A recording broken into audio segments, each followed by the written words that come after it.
Welcome to the Black Gay History Channel. Please share this video and subscribe to this channel for more captivating content.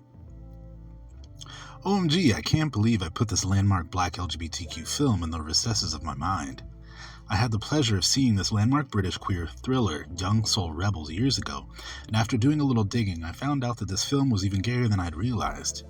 The 1991 film, which is based in London, follows the friendships and relationships of DJs Kaz and Chris, who have immersed themselves in the important musical countercultures of the late 1970s London music scene.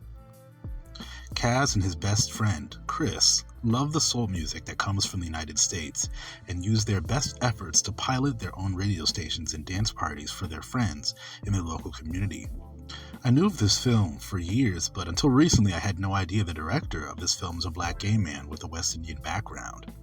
I also didn't know that the director, Sir Isaac Julien, whose family hails from St. Lucia, has created several other films that tackle LGBTQ issues.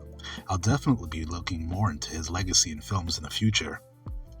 In Young Soul Rebels, the emerging gay community begins to clash and intermingle with the other youth cultures of the late 1970s, like the Soul Boys or the Punks, who were spearheading the skinhead and punk rock movement during the same time. When one of Kaz and Chris's gay friends, TJ, is murdered late night in a London park during a cruising encounter, the two friends are caught between their opinions on how to find justice for their friend. While Kaz, who is also romantically involved with young men, is saddened by his gay friend's murder, Chris, who is straight, doesn't seem to realize that Kaz is stuck between the gay world and their black friends, who aren't too sad to see a gay man was murdered.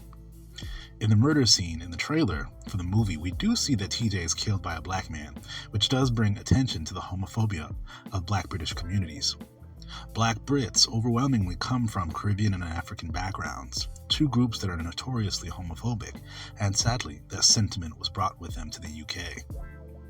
During his adventures trying to get a proper radio gig, while also trying to track down his friend's murderer, Kaz makes a romantic and sexual connection with a white punk rocker, Billy Budd, and both the young men receive flack for having a connection to someone outside of their social circle, causing them to be on the receiving end of both racism and homophobia in both their communities.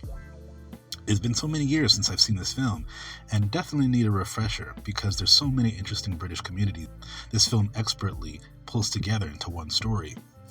When I originally watched this film, I think I somehow completely blocked out or missed Kaz's sexual relationship with Billy Budd because I had no idea the main character was having sex with men until I reread this movie's synopsis. Clearly this is a black and queer film I need to pay more attention to the next time I watch.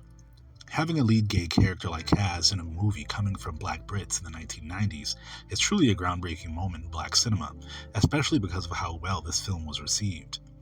I'm definitely going to have to come back to the channel and do a deeper dive when I get the chance to rewatch this film.